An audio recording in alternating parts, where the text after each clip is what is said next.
Good morning, art journaling friends. Today we are going to be making a weaving out of paper in our art journals. So this is my example. It's actually in my other journal, but you can do it in your altered book journal that we have been working on this whole semester. So I decided to draw a picture of Alice in Wonderland. This specific image is actually based off of one of my favorite illustrators. There's been multiple illustrators who've done versions of Alice for Alice in Wonderland, and this one is my favorite. I'm totally blanking on his name right now, so I'll have to get back to you on that one. So I ended up doing this sketch based off of his picture, and then what I did was I cut the picture out and then wove it into the page that was already painted in my book. So if you want, you can probably prepare a page in your book with paint something for the background, or to weave your picture in, or you can do a picture in your book and weave kind of around it other pieces. So there's a couple different ways you can do this. I'm going to also do one to show you the technique. So I just wanted to show you a finished product first, and then I'm going to flip the camera around so you can see me working on one in my book.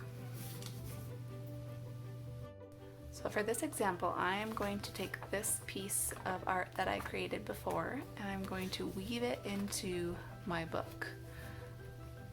So the first step that we need to do is we need to cut our piece of paper, both of them, so that we can weave them together. Now there's a couple different ways to do this. You could cut this entire piece of paper into long thin strips all the way across and down, and then weave it into this by cutting this the opposite way. I'm going to do a little bit different than that. I'm going to not cut it all the way through. So I'm going to leave a little section that I'll then probably either fold over or cut off. And I'll show you what I mean by that. So I'm going to probably leave about 1/2 inch on the top here, but I won't cut it off, so that my pieces they will all still be attached to the one page. So we'll start about here, and make sure you have something underneath if you're using an X-Acto blade. You can also use a scissors.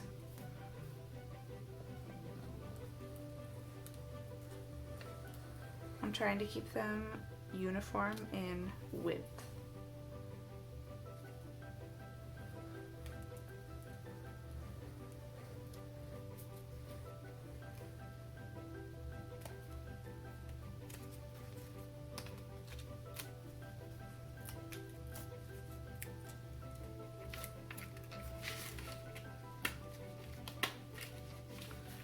So you can see what I've done.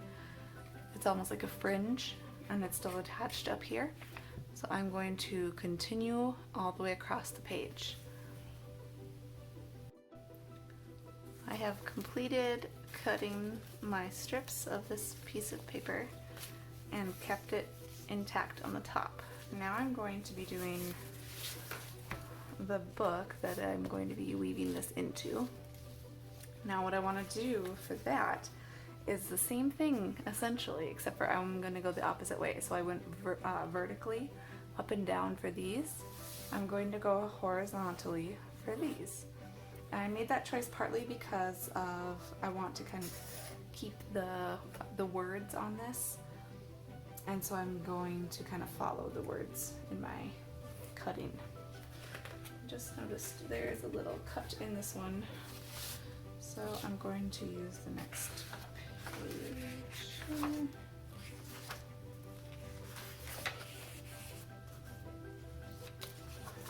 Here's a good page. Okay. Now, again, so you want to have something underneath at all times so you don't cut through what you don't want to cut through. So I'm putting this This is my protection page here. I don't mind if it gets cut up. It's already cut up. And that's going to go underneath. I'm going to leave a space here. I'm probably going to leave I'm going to start at the start of the words, and that way I'll be able to stay very uniform all the way down.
Oops, bummer.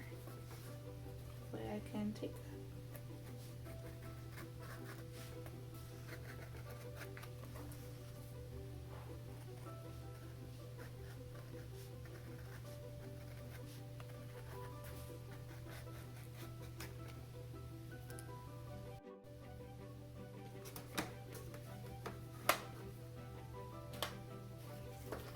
Clean up my workspace a little here.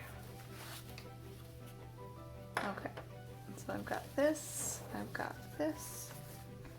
Now I'm going to be doing the actual weaving. So if you remember, you've probably done this project in some way, shape, or form when you were younger. It is a common elementary project to do paper weaving. So hopefully it will come back to you quickly.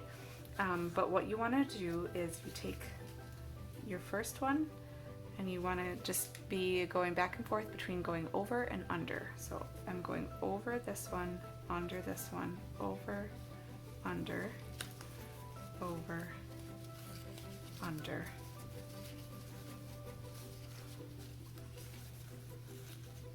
over, under, over, and so on. I'm actually going to go only halfway to start with because I want to be able to start my next one right next to it. And it gets a little bit messy here, but okay, so this one now, I'm doing the opposite. This one started with over, the next one will start with under. So under, over,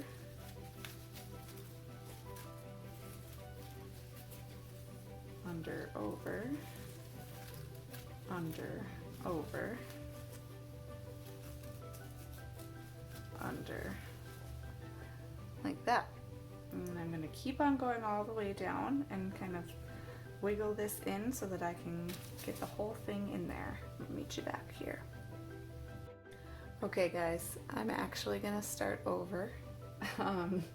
I decided that it's going to be easier for me, since this side is still attached, that I want to detach this. So I'm going to, instead of the way I showed you, I'm going to actually cut these all into small strips. So I'm going to finish this off and do it that way, because I think it will actually be easier for me. So sometimes I make mistakes, and that's okay, and you just have to figure out a way to solve your problem. Half of art is problem solving. I wanted to show you where I'm at so far. I'm almost done. I have maybe 1 or 2 strips left to put in, but I just continued to go under, over, under, over, under, over, and then the next one over, under, over, under, over, under. So you just keep switching back and forth, and that's how you get that pattern. So I'll just do one on the video here. So because this one starts over, I'm going to start this one under. So under, over. Sometimes at the end it's a little hard because you have to use your fingers to pick up the pieces a little bit.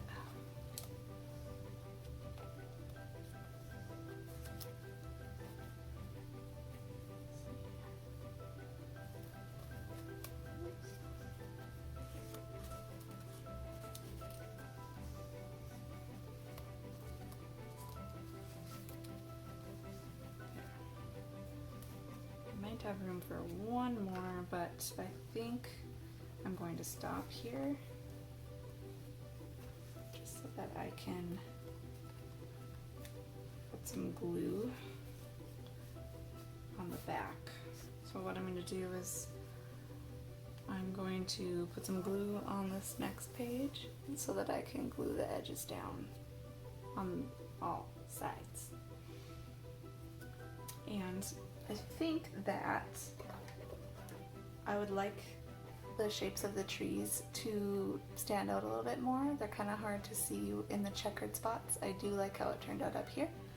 So what I'm going to do is I'm going to come around and fill in those spots where the trees would be that are being blocked.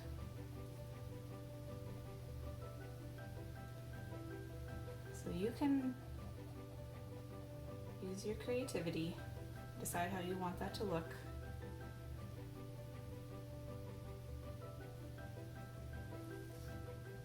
Your whole piece does not have to have, does not have to be woven, but there has to be an element of weaving in your page in some way. So this is another one of those directives that is very open-ended as far as theme goes. I just want you to try this specific art technique in your piece. So as long as it incorporates your book's theme in some way, you can kind of make it about whatever you want. So you can see how I'm filling in those spots so that the tree is more recognizable as a tree. But I'm not going to fill them in completely because I want it to still look like it's woven. Alright, I hope you enjoy this project. I've been enjoying getting your pictures. Make sure that you are handing in via Google Classroom each week's assignment so that I can see that and check it off that you did it. And I hope you all had a wonderful Easter.